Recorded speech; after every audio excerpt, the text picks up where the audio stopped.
Hello everyone, स्वागत to all. आज हम स्टार्ट करेंगे ओनली फ्रेंड्स ड्रीम ऑन के एपिसोड 9 के साथ। लेकिन एपिसोड की स्टार्टिंग में जो राफ़ी है वो बहुत ज़्यादा मिस कर रहा होता है रोम को, क्योंकि उनकी मैसिव लड़ाई के बाद वो उसको अपनी गलती का एहसास होता है। वो बहुत मिस करता है उसे। और जैसा कि रोम ने हमें पहले एपिसोड में बताया था कि उसने एक प्लेलिस्ट क्रिएट की है राफ़ी के लिए स्पेशली, ताकि राफ़ी जब भी उसे मिस करे तो वो उस प्लेलिस्ट को सुन सकता है। तब राफ़ी ने मना किया था, लेकिन अब वही इस एक्ट में द क्लाइमैक्स में आप देख सकते हो कि जो राफ़ी है उसकी प्लेलिस्ट को चालू करके लिटरली सुन रहा है, क्योंकि वो उसे बहुत ज़्यादा मिस कर रहा था। अब काफ़ी इंटरेस्टिंग हो रहा है, क्योंकि जो नेक्स्ट सीन है उसमें आर्नोल्ड और डीन जो है अपने लवी लवी मोमेंट्स एंजॉय कर रहे होते हैं। वो लोग म्यूज़िक ऑन करते हैं, ब्रेकफास्ट बनाते हैं, पीते, और उसी टाइम आर्नोल्ड जो है वो दूध पी रहा होता है। सडनली उसके ऊपर गिर जाता है, तो अपनी शर्ट उतारता है और टूआ जो है वो उसको टिश्यू से पोंछता है। तो आर्नोल्ड जो है उसे खींच के अपने लैप पे बिठा लेता है और वो दोनों किस करने जा ही रहे होते हैं। बस उसी टाइम वहाँ डीन और जैक आ जाते हैं। ओके, फिर जैक, डीन, टूआ, आर्नोल्ड ये लोग ब्रेकफास्ट कर रहे होते हैं। और जो जैक है उससे राफ़ी का कॉल आता है। वो कहते हैं मुझे अर्जेंट काम है तुमसे, तुम मिलो मेरे से आके। तो फिर वो डीन को ही बात बताता है और उससे मिलने चला जाता है। ओके, तो जो राफ़ी है वो जो जैक है उसे बोलता है कि मैं प्ले से ड्रॉप आउट करना चाहता हूँ, क्योंकि मुझे नहीं लगता कि जो आर्नोल्ड है उसके साथ मुझे कोई देखना चाहता है। जो भी है वो हर टाइम आर्नोल्ड और डीन को साथ में देखना चाहता है, और मैं समझता हूँ कि स्पॉन्सर्स जो है वो ये चीज़ समझेंगे। तो जो जैक है वो कहता है कि तुम्हारी बात सही है, लेकिन तुम काफ़ी टाइम से हमारे साथ रिहर्सल कर रहे हो और अब कुछ दिन बाद प्ले होने वाला है और तुम ऐसे बैक ऑफ नहीं कर सकते हो। जो जैक है वो कहता है मैं नहीं चाहता कि तुम बाद में इस चीज़ को सोच के रिग्रेट करो। तो कहता है मैं रिग्रेट नहीं करूँगा, मैं बस ड्रॉप आउट लेना चाहता हूँ प्ले में से। तो उसके बाद वो प्ले से ड्रॉप आउट ले लेता है और वो जैक को थैंक यू भी बोलता है कि उसने उसकी ये चीज़ समझी, सिचुएशन समझी। उसके बाद नेक्स्ट सीन में राफ़ी रोम से मिलने जाता है। उसके बाद जो रोम है वो कहता है तुम यहाँ क्या कर रहे हो। तो राफ़ी जो कहता है मैं तुम्हारी प्लेलिस्ट के गाने सुन के वही पुराने बार बार बोर हो चुका हूँ, तो मैं तुम्हें लाइव गाना गाते तुम्हारे गाने सुनना चाहता था। तो उसके बाद वो बोलता है क्या तुम मेरे साथ काम के बाद राइस पोर्टरिच खाने चलोगे, मतलब खिचड़ी खाने चलोगे। उसके बाद जो रोम है वो कहता है क्यों अब ये तुम क्या नया खिचड़ी पकाने चले हो मेरे साथ, क्या जैक को अब तुम्हें मतलब जैक तुम्हें नहीं चाहिए। तो उसके बाद जो राफ़ी है वो कहता है कि जैक का इससे कोई लेना देना नहीं है, ये जो भी मैंने चूज़ किया है अपनी मर्ज़ी से चूज़ किया है। तो उसके बाद जो रोम है वो कहता है हंस के कि मुझे एक बात नहीं समझ में आती, तुमने आखिर प्ले छोड़ा क्यों। तुमने इतना झगड़ा किया था, इतना सब कुछ किया था उस प्ले में लीड रोल में आने के लिए, और आखिर में तुमने प्ले छोड़ दिया। उसके बाद वो कहता है कि मैंने अपना पैशन खो दिया, मुझे अब उसमें कोई इंटरेस्ट नहीं आ रहा है, इसलिए अब मेरे को नहीं करना वो काम। तो उसके बाद जो राफ़ी है वो कहता है तो अब मुझे लेक्चर देना बंद करोगे इन सब चीज़ों पे, और क्या तुम मेरे साथ अब खाने चलोगे, क्योंकि मुझे बहुत ज़्यादा भूख लग रही है। तो उसके बाद फाइनली रोम उसके साथ पोर्टरिच खाने चाहता है। नेक्स्ट सीन में दोनों के दोनों राइस पोर्टरिच खा रहे होते हैं, और उसी टाइम राफ़ी की मॉम का कॉल आ जाता है और वो फ़ोन उठाता नहीं। जो रोम है वो कहता है अपनी मॉम का फ़ोन नहीं उठाओगे। तो कहता है नहीं, मैं अभी नो कॉन्टैक्ट फेज़ में हूँ, मतलब खाना अभी खा रहा हूँ, मैं बिल्कुल फ़ोन नहीं उठाने वाला, मैं नहीं चाहता कोई मुझे डिस्टर्ब करे, कोई मेरा मूड स्पॉइल करे। तो फिर उसके बाद वो कहता है रोम कि तुम मुझे अपनी फेवरेट प्लेस पे लेके आए, उसके लिए थैंक यू, क्योंकि ये वो प्लेस थी जिसमें आज तक राफ़ी किसी को नहीं लेके आया। ये उसकी फेवरेट प्लेस थी और यहाँ आके खाना खाता था।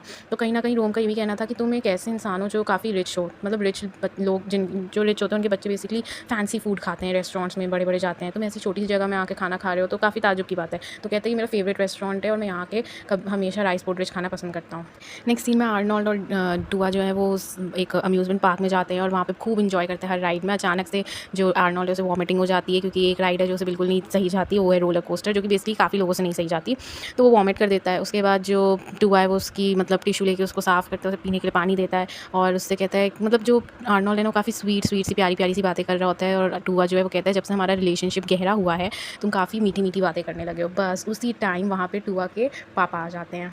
फिर वो अपने पापा को आर्नोल्ड से मिलवाता है, उसके पापा बोलते तुम्हारा फ्रेंड है। तो कहता है नहीं, मेरा बॉयफ्रेंड है। तो उसके बाद उसके पापा कहते हैं अरे वाह सीरियसली, ये पहला ऐसा लड़का है जिसे तुम मेरे से मिलवाने लेके आए। मतलब वो आज तक अपनी किसी भी गाय फ्रेंड को, मतलब लड़के कोई भी फ्रेंड को अब तक अपने पापा से मिलवाया नहीं है। तो उसके बाद वो आर्नोल्ड जो वो कहता है कि हेलो अंकल, हम एक्चुअली अभी कुछ ही टाइम फ्रेंड्स थे, तो कुछ ही टाइम बाद हम बॉयफ्रेंड्स बने हैं। तो कहते हैं उसके पापा कि मेरे बेटे का ध्यान रखना। तो कहते हैं ज़रूर मैं ध्यान रखूँगा। तो उसके बाद उसके पापा कहते हैं ध्यान रखना ही पड़ेगा, क्योंकि अगर तुमने इसका ध्यान नहीं रखा या तुमने इसका दिल तोड़ा तो तुम किसी ना किसी राइड पे यहाँ पे फंसे मिलोगे और मैं तुम्हें हॉन्टेड हाउस में लॉक करके रख दूँगा। और ये बात उसके पापा एकदम बहुत सीरियस मोड में बोलते हैं। बैकग्राउंड में भी लिटरली सीरियस एकदम वो बजता है, ट्यून बजती है, एकदम सीरियस ट्यून बजती है। और जो आर्नोल्ड है उसका चेहरा देखने लायक होता है। फिर थोड़ी देर बाद उसके पापा उसको बोलते हैं कि अरे मैं मजाक कर रहा था, इतना सीरियस भी मत हो। नेक्स्ट सीन में जो जैक और डीन है वो एक अंडरग्राउंड म्यूज़िक क्लब है वहाँ जाते हैं, जहाँ पे वो मूवी क्लब है वहाँ जाते हैं, जहाँ पे मूवी के नेम गेस करना होता है और उसकी कुछ बेसिस पे कुछ लाइन होती हैं, उस मूवी की कुछ फेमस कोटेड लाइंस होती हैं, उन्हें बताना होता है। बस वो लोग ये काम कर ही रहे होते हैं कि उसी टाइम जो डीन है उसको उसकी कज़न सिस्टर का कॉल आता है। वो बहुत ज़्यादा रो रही होती है, और जैसे ही वो लोग उसकी कज़न सिस्टर के घर पे पहुँचते हैं हमें पता चलता है कि उसका जो हस्बैंड है लड़की का, वो उसको फिज़िकली असॉल्ट कर रहा था, मतलब बहुत टॉर्चर कर रहा था, उसे मारता है। उसको उस लड़के के हाथ में जो भी आता था वो उठा आके उससे उसे मारता था। उसके पूरे चेहरे पे, पूरे बॉडी पे ब्रूसेस पड़ गए थे, निशान आ गए थे। और ये चीज़ देख के डीन और जो जैक है बहुत गुस्सा हुआ। जैक ने उस लड़के को बहुत मारा और उसने कहा कि मैं तुमको अरेस्ट भी करवा दूँगा इस केस के बेस पे। उसके बाद वो लोग लड़की को बाहर ले आते हैं हॉस्पिटल, उसको हॉस्पिटल ले जाके ट्रीट करवाते हो। कहते हैं तुम लोग ब्रेकअप क्यों नहीं कर लेते? तो लड़की का नाम डाव है। वो कहती है कि मैं जब भी ब्रेकअप करने की बात करती थी वो हमेशा मुझे मारता था। उसके बाद वो कहते हैं कि अब तुम क्या करोगी? तो वो जो है लड़की कहती है मैं अपने होम टाउन वापस चली जाऊँगी अपनी मम्मी के साथ रहने। तो जाके वो कहता है क्या तुम चाहती हो मैं तुम्हें तुम्हारे घर छोड़ आऊँ? तो जो डीन है वो कहता है तुम कैसे जा सकते हो, हमारा प्ले है। ओके, तो अब माहौल बहुत ज़्यादा इंटेंस हो रहा है। ड्रामे की प्रैक्टिस चल रही होती है, सब अपने कॉस्ट्यूम्स पहन के ड्रामे की प्रैक्टिस कर रहे होते हैं। उसी टाइम टूआ के फ़ोन पे वही सेम फ़ोटो आती है जो रैफ़ी ने क्लिक की थी जब आर्नोल्ड और डीन किस कर रहे थे जंगल में। और वो फिर गुस्से में होके स्टेज पे चला जाता है। वो कहता है कि सब लोग कहते हैं तुम कर क्या रहे हो? तो वो कहता है कि मैं क्या कर रहा हूँ, मैं तुम लोग को कुछ भेज रहा हूँ, तुम लोग देखो। सब लोग वो फ़ोटोज़ देखते हैं और वो वही फ़ोटो होती है जो कि रैफ़ी ने खींची होती है। लेकिन हमें ये तो पता है कि रैफ़ी के फ़ोन से उस फ़ोटो को रोम ने डिलीट कर दिया था। तो आखिर कहाँ से आई वो फ़ोटोज़? ये वायरल कैसे हुई वो फ़ोटो और टूआ के पास पहुँची कैसे ये फ़ोटो? टूआ जो है वो आर्नोल्ड और डीन पे बहुत गुस्सा होता है। डीन से कहता है तुम ये पोस्ट क्यों नहीं कर देते हो अपने ऑनलाइन फ़ोटो? तुमको तो बहुत ज़्यादा न्यू फॉलोअर्स मिल जाएँगे फिर। टूआ इतना ज़्यादा गुस्से में होता है कि वो जैक से कहता है कि मैं उम्मीद करता हूँ कि शायद ये फ़ोटो देख के तुम्हारी भी आँखें खुल गई होंगी जैसे मेरी आँखें खुल गई हैं जैक। पता नहीं क्यों लेकिन सबको लगता है कि रैफ़ी ने ये काम किया है फ़ोटो वायरल करने का। टिमी तक आके उसको बोलता है कि तुम शो को फिनिश तो हो जाने देते, तुमसे किसने कहा था ये फ़ोटो को वायरल करने के लिए? जो जो जैक है वो बहुत ज़्यादा गुस्से में होता है, वो बहुत ज़्यादा रोता भी है और जो डीन है उससे मतलब काफ़ी झगड़ा भी करता है और डीन को मना कर देता है उसके साथ वापस रिलेशनशिप में आने के लिए और अपनी कार में बैठ के चला जाता है। आर्नोल्ड दूसरी तरफ टूआ को मनाने की बहुत कोशिश करता है, टूआ नहीं मानता है। फिर टूआ रात का सीन होता है, टूआ जो है वो डीन का जितना भी सामान था, उसके बैग, उसके कपड़े सब घर के बाहर उसके सामने फेंक देता है और कहता है कि अब मैं तुम्हारे साथ एक ही छत के नीचे नहीं रह सकता हूँ, तुम अपना सामान लो और यहाँ से कहीं चले जाओ। दूसरी तरफ रोम जो है वो रैफ़ी के पास जाता है क्योंकि रोम को पता है वो सेम वही फ़ोटो है जो कि रैफ़ी ने क्लिक की थी। तो रोम कहता है तुम्हें ये काम नहीं करना चाहिए था, तुमने सब बर्बाद कर दिया। तो उसके बाद जो रैफ़ी वो कहता है कि तुम किस बारे में बात कर रहे हो? तुम खुद ही थे ना वो जिसने मेरे फ़ोन से वो फ़ोटो डिलीट की थी। तो तुम्हें कैसे लग सकता है कि मैं वो हूँ जिसने ये फ़ोटो वायरल की है?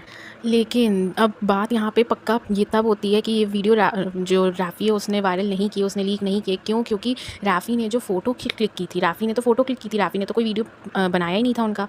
और रैफ़ी ने जो फ़ोटो क्लिक की थी उसका एंगल और इस वीडियो को जो लिया गया है इसका एंगल, दोनों एंगल में बहुत डिफरेंस है। वीडियो काफ़ी पास से बनाई गई है और रैफ़ी ने जो फ़ोटो क्लिक की थी उसका एंगल थोड़ा दूर से था। तो रैफ़ी ने कहा तुम खुद देखो हमारा जो एंगल था मेरी फ़ोटो का और इस वीडियो का जो एंगल है दोनों बहुत डिफरेंस है। तो जो रोम है वो कहता है हाँ तुम सही कह रहे हो। तो फिर आखिर वो है कौन जिसने ये वीडियो वायरल की है? रोम कहता है मैंने तुम्हें गलत समझा, मुझे माफ़ कर दो। उसके बाद उसी टाइम जैक का फ़ोन आता है, वो रैफ़ी को फ़ोन देता है, वो फ़ोन उठाता नहीं। तो कहते तुम फ़ोन नहीं उठाओगे जैक का? तो जो रैफ़ी वो कहता है उसके दिमाग में ऑलरेडी अभी बहुत कुछ चल रहा है, उसको टाइम देना चाहिए, उसको अपना दिमाग सेटल करने के लिए, मैं उसका फ़ोन नहीं उठा रहा। फिर नेक्स्ट सीन में जो टूआ है वो बॉस्टन को घर पे बुला लेता है ताकि वो जो आर्नोल्ड है उसे जलाएँ, मतलब उसे जेलस फ़ील करवाएँ और उसे ये दिखाएँ कि वो अकेला नहीं है जो मतलब ये सब झेलें। मतलब वो उसको प्यार करने वाले बहुत हैं। तो वो बॉस्टन को घर पे बुलाता है, उसको ये सारी बातें बताता है। और नेक्स्ट सीन में जो डीन है क्योंकि वो टूआ उसको अपने घर से निकाल देता है तो डीन जैक के घर जाता है। वो कहता है कि टूआ ने मुझे निकाल दिया, वो सब कुछ उसे बताता है। लेकिन जैक भी उसे घर से बाहर निकाल देता है, कहता है कि नहीं मैं तुम्हारे साथ नहीं रह सकता एक छत के नीचे। और फिर दरवाज़ा बंद करके वो रोना शुरू कर देता है और डीन जो है वो उसके घर कमरे के बाहर ही बैठ के रोने लगता है। और यहाँ पे ये एपिसोड फिनिश होता है। Thank you for watching, bye.